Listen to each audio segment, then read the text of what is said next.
Hi students, ഇന്ന് നമ്മൾ പഠിക്കാൻ പോകുന്ന ടോപ്പിക് പാർലമെന്റ് ആണ്. ഓക്കെ, അപ്പോൾ ഇമാജിൻ പാർലമെന്റ് എന്ന് പറയുന്നത് എന്താണ്? ഒരു വലിയൊരു ഹോളാണ്. അവിടെ ഇന്ത്യയിൽ നിന്നുള്ള പലതരത്തിലുള്ള ആൾക്കാരെല്ലാം അവിടെ വന്നിരുന്ന് ഡിസ്കഷനും ഡിബേറ്റ്സുകളും അല്ലെങ്കിൽ ഓരോ ലെജിസ്ലേഷൻസും എല്ലാം നടക്കണം. അപ്പം ഈ ഡിബേറ്റ്സ്, ഡിസ്കഷൻസ്, ലെജിസ്ലേഷൻസ് ഇതിനെയൊക്കെ നമുക്കൊരു മ്യൂസിക്കായിട്ട് കൺസിഡർ ചെയ്യാം. ഓക്കെ, ഇവിടെ ഈ കാര്യങ്ങളൊക്കെ നടത്തുന്ന ആൾക്കാർ അല്ലെങ്കിൽ അതിന് നേതൃത്വം കൊടുക്കുന്ന ആൾക്കാർ അവിടെ നടുക്കിരിക്കുകയാണ്, ദാറ്റ് ഈസ് സ്പീക്കർ. ഓക്കെ, അപ്പം ഇവിടെ രണ്ട് players that is Lok Sabha and Rajya Sabha. Lok Sabha lower house, Rajya Sabha upper house. അപ്പോൾ ദിസ് ഈസ് എ ഹോൾ. ഇവിടെ പല തരത്തിലുള്ള ആൾക്കാർ ഡിസ്കഷൻസും ഡിബേറ്റ്സും ഒക്കെ നടത്തുകയാണ്. അപ്പോൾ അതിനെപ്പറ്റി നമുക്ക് പഠിക്കാം. അതിൻ്റെ കോമ്പോസിഷൻ എന്തൊക്കെയാണ്, അതവിടെ ഓരോ ആൾക്കാരുടെ റോൾ എന്താണ്, ഇതെല്ലാം നമുക്ക് പഠിക്കാം കേട്ടോ. അപ്പം നമ്മളിപ്പോൾ ഇന്ത്യൻ ഡെമോക്രാറ്റിക് സിസ്റ്റത്തെ ഇപ്പോൾ 3 പില്ലറായിട്ട് എടുത്ത് നോക്കുകയാണെങ്കിൽ, ഇപ്പോൾ ലെജിസ്ലേച്ചർ ദാറ്റ് ഈസ് പാർലമെൻറ്റ്, അവർക്ക് ലോ മേക്ക് ചെയ്യുക എന്നതാണ് അവരുടെ റെസ്പോൺസിബിലിറ്റി. എക്സിക്യൂട്ടീവ് തന്നെ 2 തരത്തിലുള്ള എക്സിക്യൂട്ടീവ് ഉണ്ട്. Okay, temporary executive and permanent executive. ഇപ്പോൾ നമ്മുടെ മിനിസ്റ്റേഴ്സ് അവരൊക്കെ ടെമ്പററി എക്സിക്യൂട്ടീവ്സ് ആണ്. പെർമനൻറ്റ് എക്സിക്യൂട്ടീവ്സ് ആണ് സിവിൽ സർവീസ്. അപ്പോൾ ഇവരുടെയൊക്കെ ജോലി എന്താണ്? അവർ ലെജിസ്ലേച്ചർ ഉണ്ടാക്കിയ നിയമത്തെ അവർക്ക് ഇംപ്ലിമെൻറ്റ് ചെയ്യുക എന്നതാണ് ഇവരുടെ ഏറ്റവും വലിയ responsibility. But in the case of ജുഡീഷ്യറിയുടെ കാര്യം എന്ന് പറയുന്നത്, ജുഡീഷ്യറി ആ ലോയ്ക്ക് യാതൊരു എന്താ പറയുക, യാതൊരു കുഴപ്പവും വരാതെ ആ ജസ്റ്റിസ് പ്രൊട്ടക്റ്റ് ചെയ്യുക എന്നതാണ് ജുഡീഷ്യറിയുടെ പ്രധാനപ്പെട്ട ധർമ്മം. Okay, the legislature that occupies an important role in modern state. അപ്പോൾ ഇതൊരു ഇമ്പോർട്ടൻ്റ് ഓർഗനാണ്. ഒരു ഗവൺമെൻറ്റിനെ എടുത്ത് നോക്കുവാണെങ്കിൽ ലെജിസ്ലേച്ചർ ഒരു ഇമ്പോർട്ടൻ്റ് ഓർഗനാണ്. ആ ഒരു പീപ്പിളിൻ്റെ വില്ലിനെയാണ് ഇത് റെപ്രസെൻ്റ് ചെയ്യുന്നത്. കാരണം എന്താ, ഈ ജനങ്ങളല്ലേ ഇവരെല്ലാം തിരഞ്ഞെടുക്കുന്ന, അവിടുത്തെ പ്ലെയേഴ്സിനെല്ലാം തിരഞ്ഞെടുക്കുന്ന ആരാണ്? ജനങ്ങളാണ്. സോ ഇതെന്താണ്, ലെജിസ്ലേച്ചർ റെപ്രസെൻ്റ് ചെയ്യുന്ന ആ ഒരു പീപ്പിളിൻ്റെ ഇൻട്രസ്റ്റിനെയാണ്. അപ്പം ലോ മേക്ക് ചെയ്യുന്നത് it's also based on the interest of the people. Okay, but കോൺസ്റ്റിറ്റ്യൂഷൻ്റെ ബേസിസിലും കൂടെ ആയിരിക്കണം. ഓക്കെ, കോൺസ്റ്റിറ്റ്യൂഷനും സർട്ടൻ വാല്യൂസ് ഉണ്ട്, അതിൻ്റെ ബേസിസിൽ ലോ മേക്ക് ചെയ്യും.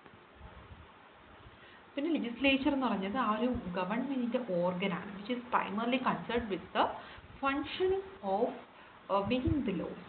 ഓക്കെ, അപ്പോൾ ഈ ഒരു ഇവർ ലോ മേക്ക് ചെയ്യുന്നതാണ് എന്തിൻ്റെയൊക്കെ വർക്കിൻ്റെ ബേസിസ് എന്ന് പറയുന്നത്.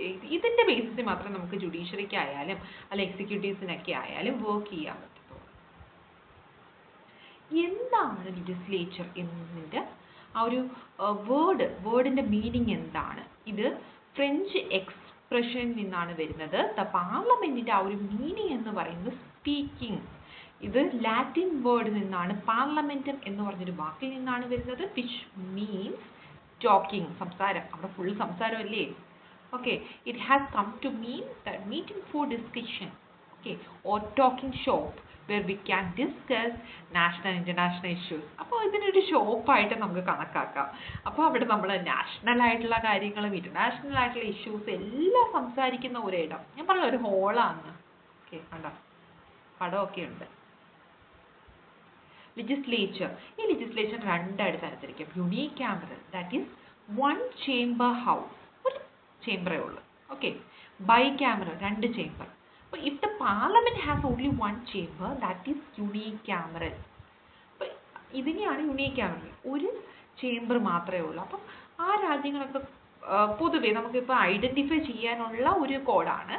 യൂണികാമറൽ കൂടുതൽ ചെറിയ രാജ്യങ്ങളായിരിക്കും. Greece, Finland, Denmark, Sweden or Sri Lanka, അവരൊക്കെ. ബൈകാമറൽ 2 ചേംബർ ഉണ്ട് അവർക്ക്. സോ അതുകൊണ്ട് തന്നെ India, UK, USA, Afghanistan, Pakistan, okay, അപ്പോൾ വലിയ രാജ്യങ്ങളൊക്കെ പൊതുവെ ബൈകാമറലാണ് ഫോളോ ചെയ്യുന്നത്. അപ്പോൾ യൂണികാമറൽ എന്ന് പറയുമ്പോഴത്തേക്കും എന്താണ്, 1 ചേംബറാണ്. ഓക്കെ, 18th and 19th സെഞ്ച്വറിയിലാണ് ഇത് കൂടുതലും പോപ്പുലർ ആയത്.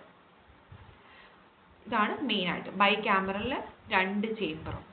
പിന്നെ നമ്മൾ വെൻ ഇറ്റ് കംസ് ടു പാർലമെൻറ്റിൽ എടുത്ത് നോക്കുവാണെങ്കിൽ, ലോക്സഭയുടെ ആ ഒരു പ്രിസൈഡിങ് ഓഫീസർ സ്പീക്കറാണ്.